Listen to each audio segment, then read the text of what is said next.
10 একের দাগের 4, একের দাগের 4। 55 গ্রাম 5 কিলোগ্রামের শতকরা কত? আচ্ছা, পার্সেন্ট আনতে হবে, শতকরা আনতে গেলে 100 দিয়ে গুণ।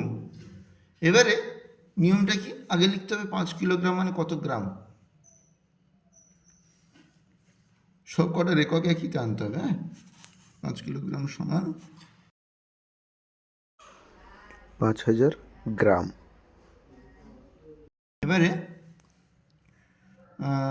আমরা কী করে বের করব?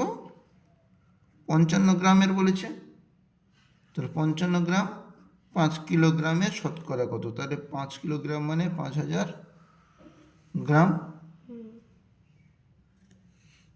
ঠিক আছে, শতকরা বলেছে মানে গুণ 100, পার্সেন্ট চিহ্ন পড়বে। ঠিক আছে, একটা শূন্য, একটা শূন্য, একটা শূন্য, একটা শূন্য, কেটে গেল। 5 10 50, 5 11 55 সমান 11/10%।